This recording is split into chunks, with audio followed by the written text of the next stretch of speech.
قرآن کریم صرف ان اصولوں کو بیان کرتا ہے جن کے لیے زمان و مکان کی پابندی کوئی نہیں. قرآن کریم کا دعویٰ یہ ہے کہ کسی انسان کو کسی دوسرے انسان پر حق حکومت حاصل نہیں. حکمرانی کا حق صرف اللہ کو. جج کی کرسی پر وہ بیٹھے جو جج کر سکتا ہو، انتظامیہ کی کرسی پر وہ بیٹھے جو انتظامیہ میں عدل انصاف سے کام لے کر سب کے لیے یکساں قانون کا نفاذ کر سکتا ہو، جو جس جگہ پہ بٹھایا جائے وہ اس کا اہل ہو. اب کیا انہوں نے اس بات میں مشورہ لینا تھا کہ اللہ ایک ہے یا دو ہے؟ کیا انہوں نے اس بات میں مشورہ لینا تھا کہ قیامت آئے گی یا نہیں آئے گی؟ امرهم شورا بینہم ومما رزقناہم ینفقون کی گئی ہے. یہ کسی پیغمبر میں ہم نے تفریق نہیں کرنی، ان کے درجات اللہ ہی جانتا ہے، ان کے مقام و مرتبے ہم کون ہیں طے کرنے والے. اللہ تعالیٰ نے ایک جگہ ان کو بھی کہا ہے کہ اے ایمان والو ایمان لاؤ، یعنی ایمان تمہارے دلوں کے اندر راسخ ہونا چاہیے. فاسق کون ہوتے ہیں؟ من لم یحکم بما انزل اللہ، جو اللہ کے قانون کے مطابق فیصلہ نہیں کرتے وہی ظالم ہوتے ہیں، وہی فاسق ہوتے ہیں، وہی کافر ہوتے ہیں. یہ رسول امین کا مطلب ہوتا ہے کہ اللہ تعالیٰ نے جو رسول کو امانت دی اپنا پیغام انسانیت تک پہنچانے کی، انہوں نے امانت داری کے ساتھ اس کا حق ادا کر دیا، وہ واقعی امین ثابت ہوئے. انہوں نے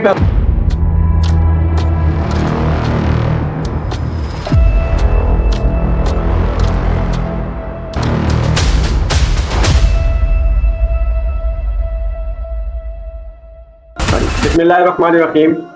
السلام علیکم، میں محمد یوسف ہوں. آپ مجھے اور نظر یاد خان صاحب کو یوٹیوب چینل پر دیکھ رہے ہیں. ہمارا موضوع چل رہا ہے اسلام کا سیاسی نظام. آج اس کا دوسرا حصہ ہے. اعوذ باللہ من الشیطان الرجیم، بسم اللہ الرحمن الرحیم. عزیزان من، قرآن کریم کا سیاسی نظام سمجھنے کے لیے یہ بات ضروری ہے کہ ہم پہلے یہ دیکھیں کہ اس سے مراد کیا ہے.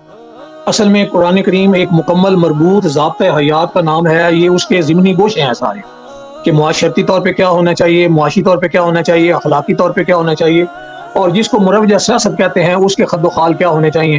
عام طور پہ ہم سیاسی نظام سے مراد لیتے ہیں کہ ہمارے ہاں انتظام کے لیے، مملکت کو چلانے کے لیے جغرافیائی حدود ضربے کے ساتھ ساتھ اس کے اندر کون کون سے لوازمات ہوتے ہیں.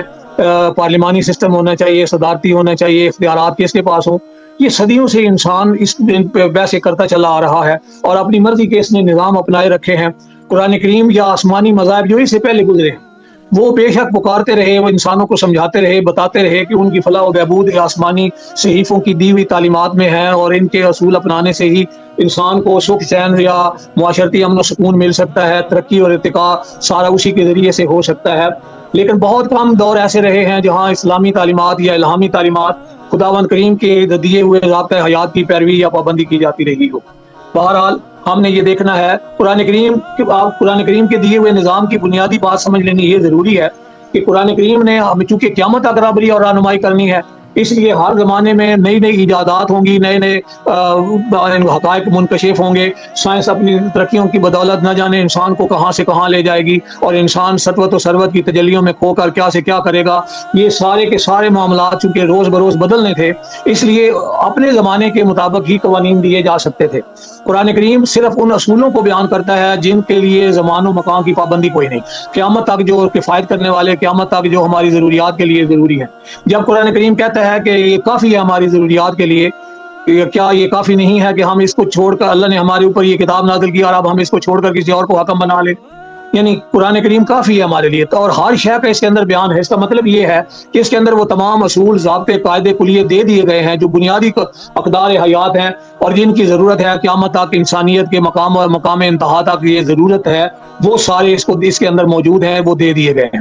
باقی رہ گئی جزیات وہ زمانے کے تقاضوں کے مطابق انسان اپنی ان اصولوں کی چاردیواری کے اندر رہتے ہوئے اپنے لیے راستے متعین کر سکتا ہے جزیات کا، کہ جائز ناجائز ہونے کا، حلال حرام ہونے کا، اس کے درست اور غلط ہونے کا فیصلہ کر سکتا ہے قرآن کریم کی روشنی میں، اور خود اپنا بھی سکتا ہے نئے سے نئے. اس میں پابندی کوئی نہیں. قرآن کریم نے یہ نہیں کہا کہ کسی شخص کے پاس اقتدار ہونا چاہیے یا پارلیمنٹ کے پاس ہونا چاہیے، جماعتوں کے پاس ہونا چاہیے.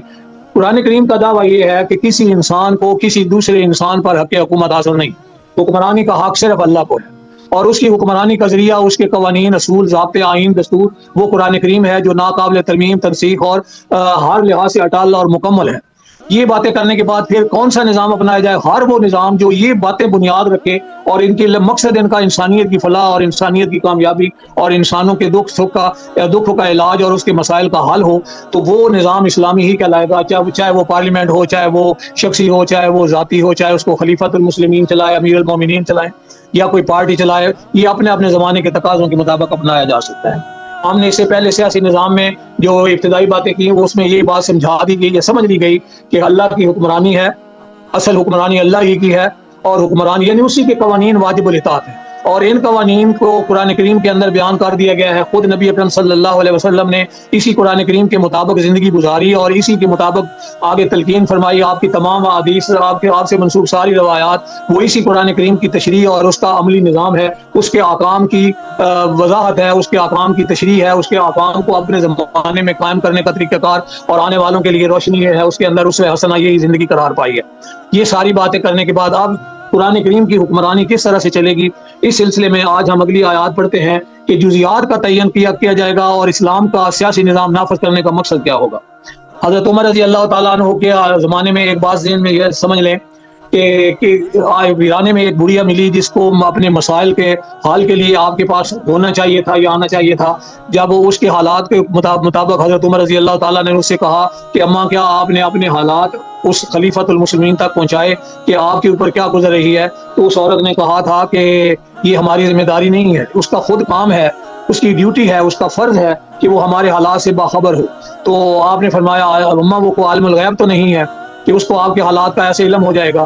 تو اس نے ایک جملہ کہا تھا جو اسلامی خلافت کی صحیح عکاسی کرتا ہے کہ ٹھیک ہے وہ عالم الغیب نہیں ہے لیکن عالم الغیب کے نام سے حکمرانی کر رہا ہے۔ تو جو حکومت بنے گی، جو اسلامی حکومت ہوگی، جو امیر المومنین بنے گا، جو اسلام کا سیاسی نظام نافذ کرے گا یا چلائے گا، اس کی انتظامیہ، اس کا فرد جو بھی ہوگا وہ اسے عالم الغیب ہونا ہوگا، اسے اپنے مملکت کے ہر فرد کی فلاح و بہبود اور اس کے حالات فلاح و بہبود تو ایک بارے میں سوچنا ہوگا، اسے کام کرنے ہوں گے، وہ سارے اصول ضابطے بنانے ہوں گے۔ خلافت راشدہ کے زمانے کی لاتعداد مثالیں دی جا سکتی ہیں کہ کس طرح انہوں نے اسلام کے سیاسی نظام کو نافذ کیا اور آج ہم اس کو کس طرح سے نافذ کر سکتے ہیں۔ لیجیے آپ ابتدا کرتے ہیں 3/158 سے۔ اعوذ باللہ من الشیطان الرجیم، بسم اللہ الرحمن الرحیم۔ سورہ آل عمران کی میرے پاس 159 ہے۔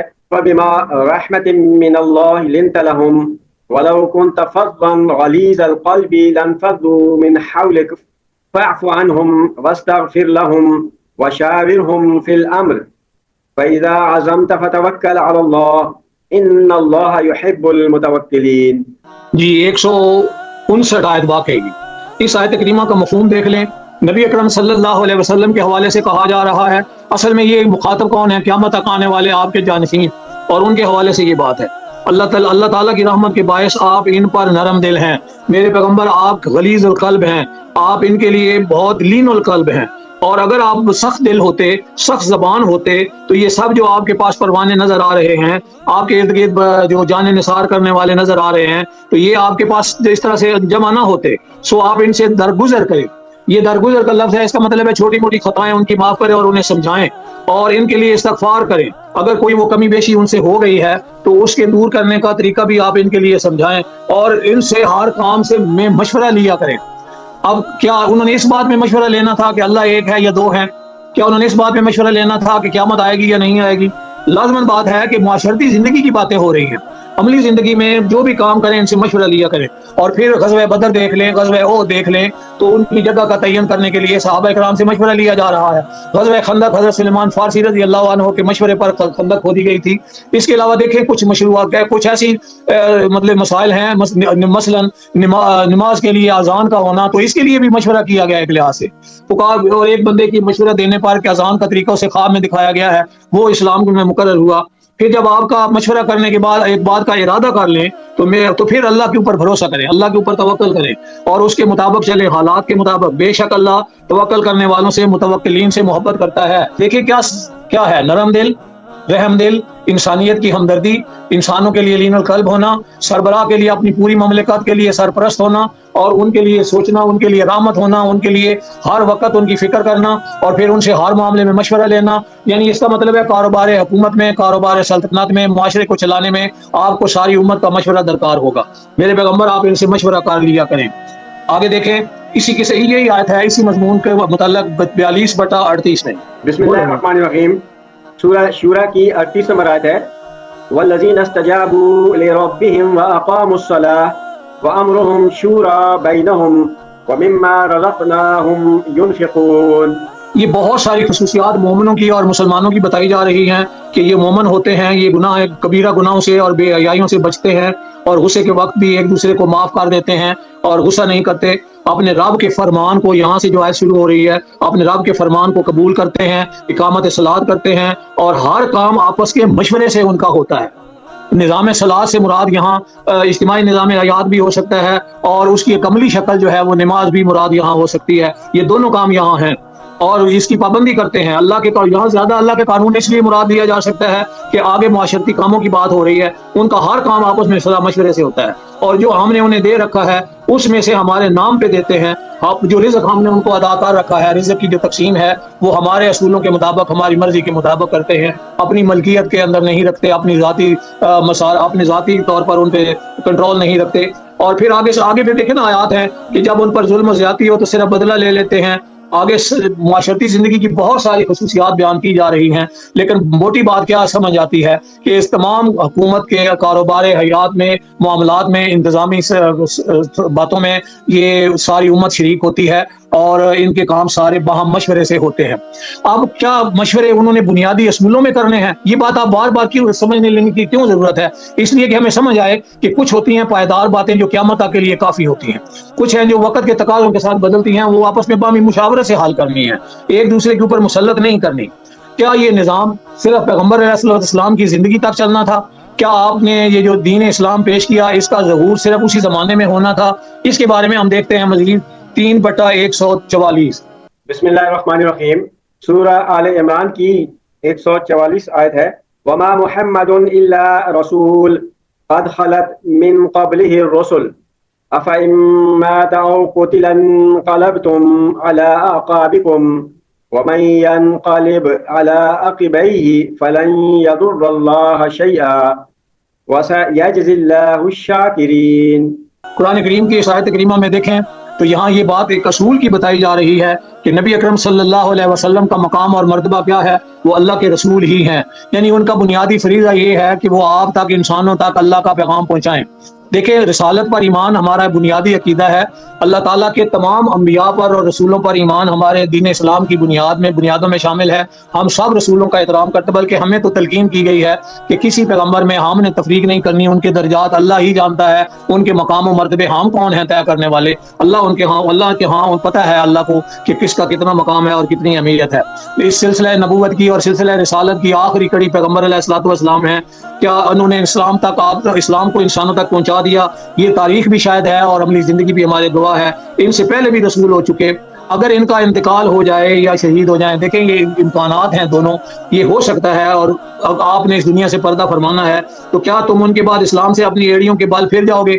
یعنی کیا مطلب ہے؟ پیغمبر علیہ الصلوۃ والسلام کے بعد، ان کے جانے کے بعد کیا آپ اسلام سے پھر جائیں گے، اپنا دین چھوڑ دیں گے، اللہ کے پیغام کو ترک کر دیں گے؟ اور جو کوئی ایسا کرے گا تو اس سے اللہ کا تو کچھ نہیں بگڑے گا، نقصان اپنا ہی کرے گا۔ تو گویا اس دین نے پیغمبر علیہ السلام کے بعد چلنا تھا۔ ان قریب اللہ تعالیٰ کیا کرتے ہیں؟ یہ شکر گزاروں کو نیک بدلہ دیتے ہیں۔ ترجمے میں یہاں لفظ ان قریب انہوں نے لگا دیا، سین جہاں پہ آ جاتا ہے وہاں تاکید ہوتی ہے۔ اس کا مطلب ہے پکی بات یہ ہے کہ اللہ شکر گزاروں کو، یعنی اللہ اپنے قوانین پہ عمل کرنے والوں کو اور اس پہ اعتماد کرنے والوں کو اور اس کے اوپر چلنے والوں کو یقیناً اجر عظیم سے نوازتے ہیں۔ شکر کا انجام اچھا ہوتا ہے، انہیں اچھی جزا ملتی ہے شاکرین کو، جو اللہ کے قوانین کی پابندی کے اندر رہتے ہیں۔ یہاں کیا بات سمجھائی گئی کہ اس نظام نے، اس حکومت نے، اس پروگرام نے، اللہ کے اس نظام نے قیامت تک چلنا تھا، تو آگے میرے پیغمبر کے بعد بھی اس نے چلنا تھا۔ اگر اس پر عمل نہیں کرو گے تو اپنا نقصان کرو گے، عمل کرنا ہے اور ان کے اوپر چلنا ہے تو اس میں آپ کا اپنا فائدہ ہے۔ تو یہ پیغام، اس کے بعد اس کا کام کیا ہے عمل کا، اس نظام حکومت چلانے کا یا اس کام کرنے کا، تو ہم دیکھتے ہیں 22/41 میں پہلے۔ بسم اللہ الرحمن الرحیم۔ سورہ الحج کی 41 نمبر آیت ہے، ان الذین ان مکناہم فی الارض واقاموا الصلاة وآتوا الزکاة وامروا بالمعروف ونہوا عن المنکر وللہ عاقبۃ الامور۔ دیکھیں اس آیت کریمہ کا میں صرف روان ترجمہ کر کے آپ کو ایک بات بتا دیتا ہوں، صاف واضح ہو رہا ہے۔ آیت اسلامی حکومت کی بات ہو رہی ہے۔ یہ وہ لوگ ہوتے ہیں یعنی مومن کہ اگر ہم انہیں زمین میں ان کے پاؤں جما دیں، انہیں تمکنت دیں، انہیں اقتدار دیں، انہیں سرفرازی دیں، تو یہ کیا کرتے ہیں؟ یہ پوری پابندی کے ساتھ اقامت صلاۃ کرتے ہیں، ایتاء زکوٰۃ کرتے ہیں، اچھے کاموں کا حکم دیتے ہیں، برے کاموں سے روکتے ہیں۔ تمام کاموں کا انجام اللہ ہی کے اختیار میں ہے، یعنی رزلٹ تو اللہ کے قانون کے مطابق ہی نکلے گا۔ مولانا یوسف صلاح الدین صاحب کی جو تفسیر ہے آسن البیان، وہ اس میں یہ جو تشریح کی گئی ہے، میں تھوڑا سا اس کو پڑھ دیتا ہوں آپ کو سمجھ آئے کہ وہ علماء کرام اس کا کیا مفہوم لے رہے ہیں۔ اس آیت میں اسلامی حکومت کے بنیادی آداب اور اغراض و مقاصد بیان کیے گئے ہیں جنہیں خلافت راشدہ اور قرون اولیٰ کی دیگر اسلامی حکومتوں میں بروئے کار لایا گیا۔ انہوں نے اپنی ترجیحات میں اس کو سر فہرست رکھا، تو ان کی بدولت ان حکومتوں میں امن و سکون بھی رہا، رفاہیت اور خوشحالی بھی رہی، مسلمان سربلند اور سرفراز بھی رہے۔ اور آج کل اسلامی ملکوں میں فلاحی مملکت کے قیام کا بڑا شور ہے، اور ہر آنے والا حکمران اس کے دعوے کرتا ہے، لیکن ہر اسلامی ملک میں بدامنی، فساد، قتل و غارت، ادبار اور پستی اور زبوں حالی روز افزوں ہے۔ اس کی وجہ یہ ہے کہ اللہ کے بتلائے ہوئے راستے کو اختیار کرنے کی بجائے وہ مغرب کے جمہوری اور لادینی نظاموں سے فلاح و کامرانی حاصل کرنا چاہتے ہیں، جو اس آسمان میں تھگڑی لگانے اور ہوا کو مٹھی میں لینے کے مترادف ہے۔ جب تک مسلمان مملکتیں قرآن کے بتائے ہوئے اصول کے مطابق اقامت صلاۃ، ایتاء زکوٰۃ، عمل بالمعروف اور نہی عن المنکر کا کام نہیں کریں گی، اپنی ترجیحات میں ان کو سر فہرست نہیں رکھیں گی، وہ فلاحی مملکت کے قیام میں کبھی کامیاب نہیں ہو سکیں گی۔ تو عزیزان ایمان، اسلامی حکومت، اسلامی خلافت کی 4 باتیں یہاں کی گئی: اقامت صلاۃ، اللہ کا نظام دنیا میں قائم کرنا، اور اس کی عملی شکل نماز کی صورت میں جو نماز کے مقاصد ہیں وہ سارے کے سارے عملی صورت میں پورے کرنا، تاکہ انسانیت کی نشو و نما ہو، انسانیت کے لیے بھلائی ہو، انسانیت کے مسائل حل ہوں، معاشی مسائل حل کرنا، ایتاء زکوٰۃ، ہر ایک کو اس کی ضرورت کے مطابق دینا، ہر ایک سے اس کی صلاحیت سے کام لینا۔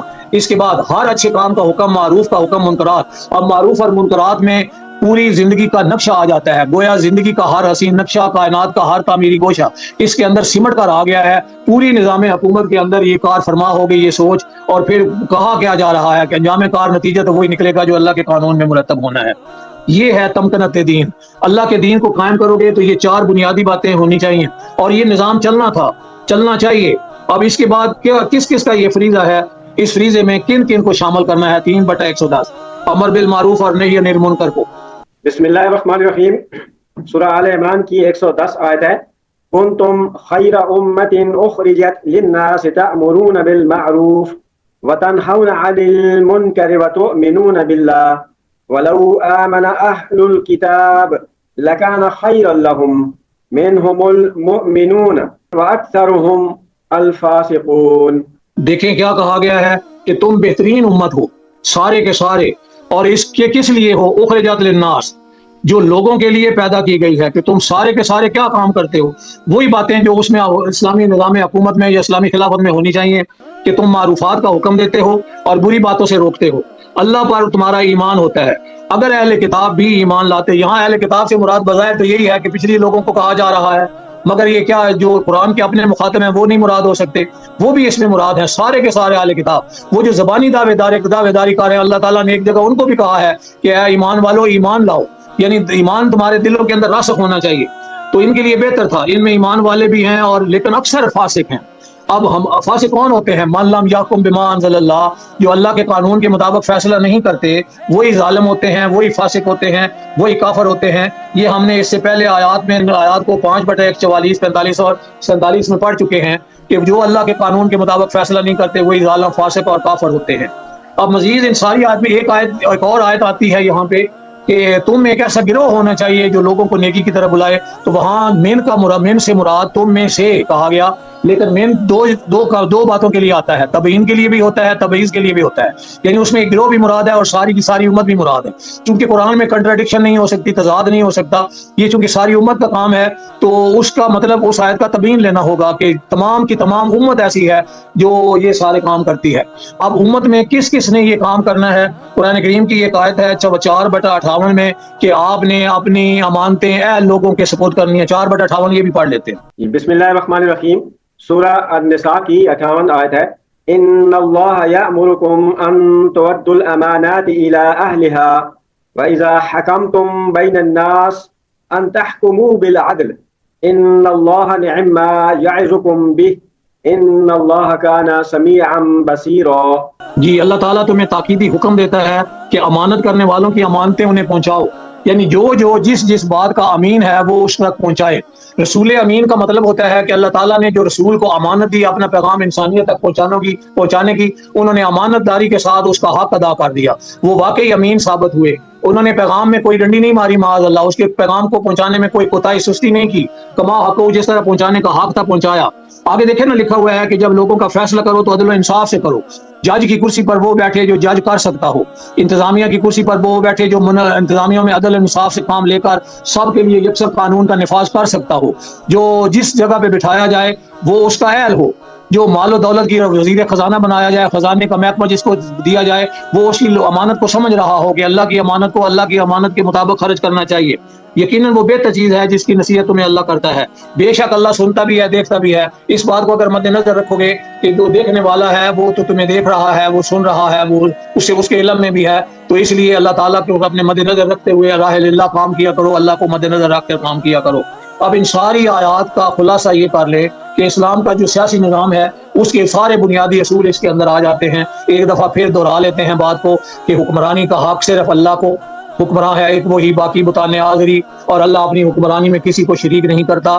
اللہ کے قانون سب کے لیے کار فرما، کائنات میں آج خود جاری ساری ہیں۔ اسلامی معاشرے میں، انسانی معاشرے میں اگر تم اللہ کے قانون کے مطابق، اللہ نے جو اپنے انبیاء کے ذریعے قوانین دی ان کے مطابق چلو گے تو اسی طرح ہمان کی خوبصورتی اور خوشنمائی ہوگی، جس طرح کائنات کے اندر حسن و جمال کی مچلتی مسکراتی دنیا آباد ہے۔ پھر یہ قوانین کس کے ذریعے سے ہوں گے، کہاں ہیں یہ میرے پیغمبر علیہ الصلوۃ والسلام نے اپنی عملی زندگی جن کے مطابق گزاری، اور جو بات ہمیں اللہ کی پہنچائی وہ قرآن کریم کی شکل میں ہمارے سامنے موجود ہے۔ اس قرآن کریم پر عمل کرنے کا طریقہ کار پیغمبر علیہ السلام کی زندگی نے ہمیں متعین کر دیا ہے۔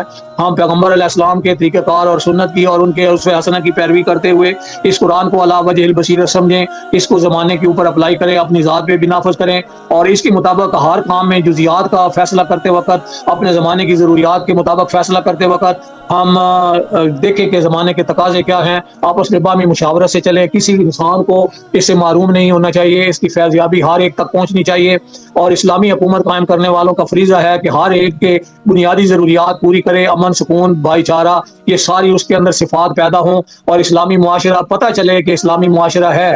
تو اس طرح سے آپ کے ذہن میں یہ بات ہونی چاہیے کہ آپ عالم الغیب کے نام سے حکمرانی قائم کرتے ہیں تو اس کے قوانین کو کار فرما ہونا چاہیے، اپنی عملی زندگی میں بھی اور سب میں بھی۔ قانون کی پابندی سب کے لیے، کوئی اس سے مستثنا نہیں ہے، اور یہی نظام قیامت تک چلنا ہے، یہ اس کے بنیادی خد و خال ہے۔ باقی اس کا ڈھانچہ کیا کرنا ہے، کس طریقے سے آپ نے مشاورت کرنی ہے، کیسا نظام چلانا ہے کہ اس کے فوائد پوری دنیا تک پہنچیں، تو یہ آپ نے زمانے کے تقاضوں کے مطابق مشاورت سے لیں اور اہل لوگوں سے مشورہ کریں۔ ڈاکٹری کے کے لیے مشورہ ڈاکٹر سے کرو، انجینئر والے معاملات سے مشورہ انجینئر سے کرو، اور یہ نظام حکومت کو تجویز کرنا اور ارباب اہل فکر و دانش کو سوچنا ہوگا۔ اسی لیے قرآن کریم نے بار بار تدبر، تفکر کی تلقین کی ہے، عقل و فکر سے کام لینے کی تلقین کی ہے۔